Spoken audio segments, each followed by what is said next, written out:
आनंदी मालिकेच्या आजच्या भागात छायाताई आरतीला फोन लावत असतात, परंतु आरती फोन उचलत नसते. छायाताई म्हणत असतात, आता ही आनंदी काय करणार आहे कुणास ठाऊक. आनंदी जोरजोराने छायाताईंना आवाज देत असते. समिधाच्या फोटोसमोर मिताली, प्रांजल आणि शिल्पाताई हे तिघेही असतात. आनंदी तेथे जाते. प्रांजल लगेचच आनंदीला ये ये इकडे ये असं म्हणतो. प्रांजल म्हणतो, आता हा जळता दिवा आम्ही तुझ्या हातावर ठेवणार आहोत. हे ऐकून छायाताईला धक्काच बसतो. छायाताई म्हणत असते, हो आनंदीताई हे काय चाललंय? काय करताय तुम्ही? दुसरीकडे मिताली म्हणत असते, ए छायाताई झाली तुझी नाटकं? हा दिवा घे आणि तिच्या हातात ठेव. छायाताई तो दिवा घेत नसते. मिताली म्हणते, घे पटकन. हे सर्व बघून शिल्पाला तर खूप मज्जा येत असते. मिताली आणि प्रांजल दोघेही ओरडूनच छायाताईला म्हणतात, चल हा दिवा ठेव तिच्या हातामध्ये. छायाताई ठेवत असलेल्या दिव्याखाली एक प्लेट असते, परंतु प्रांजल म्हणतो, ही प्लेट काय, ही प्लेट काढायची आहे आणि नुसता दिवा तिच्या हातावर ठेवायचा आहे. शिल्पा म्हणते, बरोबर बोलतोय प्रांजल. निंबाळकरांच्या घरात पाऊल ठेवणं म्हणजे हातात विस्तव घेऊन येणं हे हिलाही कळलं पाहिजे. छायाताई म्हणत असतात, अहो पण एवढ्यात आनंदी म्हणते, छायाताई द्या. असं म्हणून आनंदी हात पुढे करते. छायाताई आनंदीच्या हातावर दिवा ठेवते. प्रांजल म्हणतो, व्हेरी गुड. आता असंच उभं राहायचं आणि देवाची माफी मागायची. आनंदी म्हणत असते, देवा माझी चूक झाली, मला माफ कर. दुसरीकडे आबा आनंदीच्या घरी यायची तयारी करत असतात. आबा म्हणत असतात, चला चला लवकर मालकांकडे जाऊयात. आरती म्हणते, आबा ऐका ना. आबा मी काय म्हणते? आबा म्हणतात, काय झालं? आरती म्हणते, तुम्ही आत्ता चाललायत, आराम करा, आपण नंतर जाऊयात ना. आरती म्हणते, नाहीतर एक काम करा, ती शाल आणि साडी माझ्याकडे द्या. मी उद्या ऑफिसला जाणारच आहे ना. पृथ्वीकडे देते, मग तो देईल आनंदी आणि मालक साहेबांना. आबा थोडा विचार करतात आणि म्हणतात, आनंदीकडे जाण्यापासून तू का थांबवतेस ग मला? आबा म्हणतात, हां आनंदीच्या घरात मोठी भांडणं झाली आहेत म्हणून. हे ऐकून आरती आणि आरचीला धक्काच बसतो. आरची म्हणते, आबा तुम्हाला कसं काय माहिती? आबा म्हणतात, पोरीनो माझ्या आयुष्यातली 40 वर्ष निंबाळकरांच्या फॅक्टरीत गेली आहेत. मी त्या घराला आणि त्या घरात राहणाऱ्या माणसांना चांगलं ओळखतो. माणसाचे स्वभाव तुमच्यापेक्षाही जास्त समजतात मला. तुम्हाला तिघींना काय वाटतं, मी म्हातारा आणि एक कमजोर बाप आहे म्हणून? म्हणून आनंदीच्या सासरकडून होणारा जो त्रास आहे तो मला सहन नाही होणार. मी तो दुर्भागी बाप आहे ज्याने स्वतःच्या पोरांची प्रेतं स्वतःच्या डोळ्यांनी पाहिली आहेत. स्वतःच्या हाताने मी माझ्या पोटच्या पोरांची तिरडी उचलली आहे. या हाताने त्यांच्या चितेला अग्नी दिलाय. यापेक्षा या जगात दुसरं मोठं दुःख काय असू शकतं पोरी? हे सगळं सोसून काळीज आता दगडासारखं झालंय. आरची आणि आरती दोघेही आबांना मिठी मारतात. आरती म्हणते, आबा खूप घाबरायला होतंय, कळतच नाहीये पुढे काय होणार आहे ते. आबा म्हणतात, घाबरू नका. मला सांगा, तुम्ही दोघींनी आनंदीला काय वचन दिलंय? तुम्ही नेहमी तिच्या पाठीशी खंबीरपणे उभं राहाल. जरा विचार करा. अशा नाजूक क्षणी आपणच जर का हात टेकले तर आनंदीसाठी सगळं संपत जाईल पोरींनो. आपण आता खचून चालणार नाही. आपल्याला आता आनंदीची खरी ताकद बनावी लागणार आहे. तिला सध्या आपल्या आधाराची आणि प्रेमाची सगळ्यात जास्त गरज आहे. माझी काळजी तुम्ही अजिबात करू नका. या घरात माझी एकच दुखरी नस आहे, ती म्हणजे तुम्ही तिन्ही पोरी. तुम्ही जर अशा आतून तुटलात तर आबा आतून पार तुटत जाईल. आरती म्हणते, आबा. दुसरीकडे आनंदी सारखी म्हणत असते, देवा मला माफ कर, माझी चुकी झाली. प्रांजल म्हणत असतो, येस मोठ्याने. माई आणि बापू दोघेही आनंदीला अशा अवस्थेत बघतात आणि त्यांना धक्काच बसतो. शिल्पा, मिताली आणि प्रांजल हे तिघेही आनंदीला बघून हसत असतात. बापू जोरानेच म्हणतात, प्रांजल काय चाललंय हे? प्रांजल म्हणतो, बापू बापू शांत व्हा.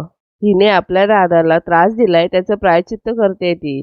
दुसरीकडे विद्याधर म्हणत असतो, वा प्रांजल वा, आज सिद्ध करून दाखवलंयस बघ की तू या विद्याधरचा पुतण्या आहेस. जीव कसा भांड्यात पडला बघ माझा, लय भारी वाटलं. बापू म्हणतात, अरे विद्याधर लाज वाटायला हवी तुला. स्वतःच्या पुतण्याला थांबवायच्या ऐवजी तू अजून प्रोत्साहन देतोयस. माई म्हणतात, प्रांजल किती छळणार आहेस तिला.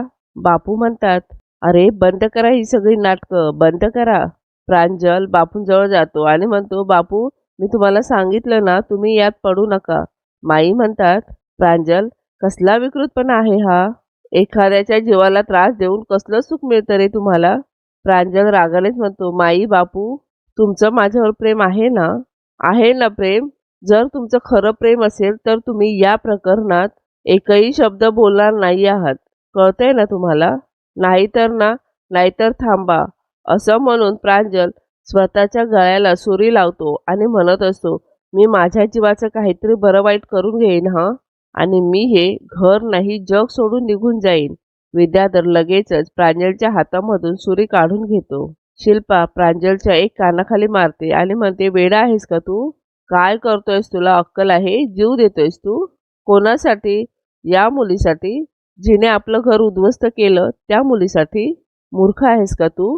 विद्याधर लगेचच प्रांजलला मिठी मारतो आणि म्हणतो, अरे प्रांजल, काय करायला लागलास तू? तू आमचा स्वाभिमान आहेस आणि तू असं बोललास तर कसं चालणार आहे? अरे ही आनंदी परकी आहे आणि तिच्यासाठी तू आम्हाला सोडून जाण्याच्या वार्ता करतोस? नाही रे, ही आनंदी, हिच्यामुळे आज पृथ्वीला आणि अख्ख्या घराला मनस्ताप भोगावा लागतोय. हिला ही शिक्षा मिळायलाच पाहिजे. पण तू ही अशी भाषा केलीस की नाही, तर ह्या काकाचं मेलेलं तोंड बघशील तू. धनश्री म्हणते, अहो काय बोलायलाय? यावर विद्याधर म्हणतो, तू गप गधाने. पृथ्वी इकडे आबांजवळ आलेला असतो. आरती म्हणत असते, तू इकडे का आलायस? आनंदी बरी आहे ना? पृथ्वी आबांना नमस्कार करतो. आबा म्हणतात, आज अचानक इकडे सकाळी सकाळी? पृथ्वी म्हणतो, आबा मी तुमच्यावर खूप नाराज आहे. मला तुमच्याकडून ही अपेक्षा नव्हती. आरती म्हणते, एक मिनिट, आबांवर नाराज असण्यासारखं काय झालंय? आबा म्हणतात, छोटे मालक बोला, जे काही बोलायचं असेल मोकळेपणाने बोला. पृथ्वी म्हणतो, नाही, मी आज तुमच्यापासून काही लपवायला आलेलोच नाहीये. जे काही आहे ते मोकळेपणाने सांगून टाकणार आहे. तुमच्या नातीने, आनंदीने माझ्या बहिणीला, माझ्या भावाला आणि मला फसवलंय. मिस्टर निंबाळकरांनी आणि आनंदीने लग्न केलंय हे त्या दोघांनी आणि घरातल्या सगळ्यांनीच आमच्यापासून मुद्दामहून लपवून ठेवलं. आम्हाला अंधारात ठेवलं आणि तुम्ही सुद्धा. पृथ्वी हात जोडून आबांना म्हणतो, मी तुम्हाला विनंती करायला आलोय. तुम्ही तुमच्या नातीला परत घरी घेऊन जा. मिस्टर निंबाळकर तिला घटस्फोट देणार नाहीत हे मला चांगलंच माहिती आहे. म्हणून मी तुमच्याकडे विनंती करायला आलोय. तुम्ही तुमच्या नातीला, आनंदीला सन्मानाने परत या घरात घेऊन या. आबा म्हणतात, छोटं मालक, तुमचं बोलून झालं? आबा म्हणतात, आता यापुढे जे काही ठरवायचं आहे ना, ते मालक साहेब आणि आनंदी ठरवतील. मालक साहेब स्वतः इथून माझ्या मुलीला सन्मानाने घेऊन गेले आहेत. मी माझी मुलगी मोठ्या विश्वासाने त्यांच्या हवाली केली आहे. अरे, या क्षणाला कुणाला वाटत असेल माझ्या पोरीने निंबाळकरांचं घर सोडून परत माझ्याकडे यावं, तर ते शक्य नाहीये. हे सांगायला मालक साहेबांनी स्वतःहून माझ्याकडे यायला हवं. छोटे मालक, तुम्ही वयाने आणि अनुभवाने खूप लहान आहात, त्यामुळे लहानच राहा. माझ्या मुलीला त्या घरातून बाहेर काढायचं असेल तर मालक साहेब स्वतः तिला इथे घेऊन येतील. त्यांच्या मुलानं माझ्या घरी येऊन मला ताकीद द्यायची काहीही गरज नाहीये. आबा पृथ्वीसमोर हात जोडतात आणि म्हणतात, आम्ही गरीब लोक असू छोटे मालक, पण इज्जत आणि स्वाभिमान आम्हाला सुद्धा आहे. आम्ही स्वतःच्या इज्जतीसाठी आणि सत्यासाठी मान वर करून आवाज उठवावा. हे दुसरं तिसरं कोणी नाही, तुमच्या वडिलांनी म्हणजेच मालक साहेबांनी आम्हाला शिकवलंय. या तुम्ही. पृथ्वी लगेच घरी जायला निघतो. थोड्या वेळाने पृथ्वी थांबतो आणि म्हणतो, त्या घरात जे वादळ आलंय ते वादळ थांबवण्यासाठी त्यातून मार्ग काढणं हे माझं काम होतं. म्हणून मी तुम्हाला विनंती करायला आलो होतो की तुम्ही तुमच्या नातीला आमच्या घरातून घेऊन जा. पण ते जर का तुम्हाला मान्य नसेल तर यातून मार्ग मी माझ्या पद्धतीनेच काढेन. असं म्हणून पृथ्वी तेथून निघून जातो. आरती म्हणते, माझ्याच घरी येऊन हा माझ्याच आबांना सुनावतो. आरती लगेच पृथ्वीच्या मागे जाते. मालक साहेब म्हणत असतात, माझ्या फॅक्टरीमध्ये माझ्या मागे एवढं मोठं पाऊल उचलण्याची त्याची हिंमत कशी काय झाली? शिर्के म्हणत असतात, अहो मालक साहेब, त्याने साड्यांचं सगळं प्रोडक्शन एका वेळी बंद केलंय. आज सकाळपासून रेडीमेड साड्यांची एक बी डिलिव्हरी कोणत्या क्लायंटला दिली नाहीये. मालक साहेब म्हणतात, कारण काय दिलंय त्याने या मूर्खपणाला? शिर्के म्हणतात, मालक साहेब, तो साडीचा ब्रँड आणि ते अख्खं उत्पादन हे तुमचं आणि समिधा वहिनींचं ड्रीम प्रोजेक्ट आहे. ते तुमच्या दोघांच्या एकत्रित नावावर असल्याकारणानं त्याने सगळ्याच्या सगळ्या प्रोडक्शनला बंदी घातली आहे. युगंधर म्हणतो, घरात जे काही चाललंय तो घरगुती प्रश्न आहे आणि हा आपला धंदा आहे. धंदा आणि घरातल्या गोष्टी वेगळ्या ठेवायला लागतात. एवढं कळत नाही का त्याला? समिधा जेव्हा गेली होती तेव्हा मी स्वतःच्या हाताने तिचे अंत्यसंस्कार करून लगेच फॅक्टरीत गेलो होतो, कामाला लागलो होतो. कारण ते माझं कर्तव्य आहे, माझं काम आहे. व्यवसायात लोकांना थारा नसतो. अरे, या नवीन पिढीला वैयक्तिक आयुष्य आणि आपला धंदा या दोन गोष्टी कळत कशा नाहीत, पण त्याच गोष्टी त्यांना वेगवेगळ्या ठेवायला मी शिकवणार. शिर्केशी बोलत असतानाच मालक साहेब फोन खाली ठेवतात. शिर्के म्हणत असतात, हॅलो मालक साहेब. शिर्के म्हणत असतात, मालक साहेब काय झालंय? शिर्के म्हणत असतात, मालक साहेब तुम्ही ठीक आहात ना? मालक साहेब म्हणतात, हो मी ठीक आहे. त्यानंतर मालक साहेब फोन ठेवतात. आरती पृथ्वीला म्हणते, कोण समजतोस कोण तू स्वतःला? तुझी हिंमतच कशी झाली माझ्या घरी यायची? तू समजतोस कोण स्वतःला? इकडे येऊन माझ्या आजोबांना असं सुनावलंस ते? तुझ्या छातीत काळीज नावाचं काही उरलंय की सगळं दगडाचं होऊन गेलंय? जरा स्वतःच्या डोळ्यावरची ती गर्वाची आणि स्वार्थाची पट्टी उघडून बघ. तुझ्या वडिलांनी आनंदीशी लग्न केलं म्हणून त्यांना दोषी ठरवून मोकळा झालास तू. अरे पण त्यांनी असं का केलं याचा जरा शांतपणे बसून विचार कर. केलायस कधी? अरे तुझ्या वडिलांनी जे काही केलं ते फक्त आणि फक्त आनंदीची अब्रू वाचवण्यासाठी केलं. छायाताई इकडे आरतीला फोन लावत असतात. आरती पृथ्वीला म्हणत असते, त्यावेळेला त्यांनी अख्खं समाज, अख्खं गाव आपल्याला काय म्हणेल ह्याचा एकदाही विचार न करता फक्त आणि फक्त माणुसकी आणि स्वतःचा शब्द जपलाय. आणि एक तू एवढा स्वार्थी, स्वतःचा खोटा इगो जपण्यासाठी माझ्या आजोबांना येऊन सांगतोस की तुमच्या मुलीला परत घरी घेऊन या. छायाताई म्हणत असतात, अरे देवा, फोन तर स्विच ऑफ झाला, आता काय करू? आरती म्हणते, कोण वाटली तुला आनंदी? बाजारातून आणलेली एखादी गोष्ट आहे विकत घेतलेली? तुझ्याकडून ही अपेक्षा नव्हती. खरंच मी आनंदीची मोठी बहीण या नात्याने ठणकावून सांगते मी तुला, आनंदी परत मागे फिरणार नाही. ती परत घरी येणार नाही. ती निंबाळकरांच्या घरीच राहील. तिथल्या घरावर आणि तिथल्या माणसांवर स्वतःचा हक्क जमून जाईल. मग ते तुला आवडो किंवा न आवडो, लक्षात ठेव. असं म्हणून आरती तेथून निघून जाते. त्यानंतर आरती आपला फोन बघत असते. आरती म्हणते, छायाताईचे 5 मिस कॉल. आरती लगेच छायाताईंना फोन करते, परंतु छायाताईंचा फोन स्विच ऑफ येत असतो. आरती म्हणत असते, अरे देवा, मी तिथून निघाल्यावर अजून काही घडलंय का? छायाताईला आनंदीबद्दल खूपच वाईट वाटत असतं.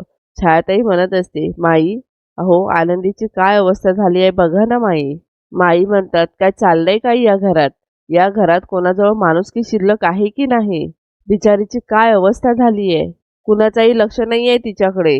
माई बापूंना म्हणत असतात, अहो बघा ना तुम्ही, बघा तरी तुम्ही काय तिची अवस्था झाली आहे ती. माई म्हणत असतात, कुणीतरी काहीतरी करा की माझ्या आनंदीला वाचवा. परंतु प्रांजल त्यावर हसत असतो. एवढ्यातच तेथे आरती येते. हे सगळं बघून आरतीला धक्काच बसतो. आरती धावतच आनंदीजवळ जात असते, परंतु प्रांजल आरतीला थांबवतो. आरती म्हणत असते, आनंदी काय करतेस तू हे? तो दिवा ठेव खाली, हात भाजेल. आरती म्हणत असते, तुम्ही बघत काय बसलाय, सगळे वेड लागलाय का? आनंदी ऐक माझं, तो दिवा खाली ठेव. आरती म्हणत असते, तुमच्यात कुणामध्येच माणुसकी नाही उरली आहे का? आरती म्हणत असते, आनंदी अगं सोड तो दिवा, खाली ठेव. आरती जोरजोराने आनंदीला आवाज देत असते, परंतु आनंदी म्हणत असते, माझी चूक झाली, देवा मला माफ कर. एवढ्यात तेथे पृथ्वी येतो आणि आनंदीच्या हातातील दिव्यावर हात मारतो आणि तो दिवा खाली पाडतो. हे बघून सगळ्यांनाच आश्चर्य वाटतं. पृथ्वी म्हणत असतो, काय फालतूपणा चालवलाय हा? कुणी केलं हे? कुणी केलं? यावर प्रांजल म्हणतो, दादा मी केलं. प्रांजल म्हणत असतो, तिला प्रायश्चित्त करायचं होतं. परंतु पृथ्वी म्हणतो, तुझी हिंमत कशी झाली हे सगळं करायची? पृथ्वी म्हणतो, अरे तुम्हाला अक्कल आहे का दोघांना? कोणी सांगितलं हे तुम्हाला करायला? प्रांजल म्हणतो, तिच्यामुळे तुला त्रास झाला ना, म्हणून आम्ही हे सगळं केलं. पृथ्वी म्हणतो, अरे मूर्ख माणसा, आनंदीला तू ती गोष्ट करायला लावली आहेस जी आपल्या आईने केली होती. हे ऐकून सगळ्यांना धक्का बसतो. मालिकेच्या पुढील भागात आनंदी मालक साहेबांच्या रूममध्ये येते आणि म्हणत असते, मालक साहेब, आपलं लग्न जर मुलांच्या आणि तुमच्या दुराव्याचं कारण ठरत असेल तर हे कुटुंब तुटण्यापेक्षा मीच हे घर सोडून गेलेलं बरं, असं म्हणून आनंदी तेथून निघून जात असते. आनंदी घरातून बाहेर पाऊल टाकते, परंतु बाहेर जात असतानाच दारातील तुळशीमध्ये आनंदीचा पदर अडकतो. जणू काही दारातील तुळस आनंदीला घर सोडून जाण्यापासून अडवत असते.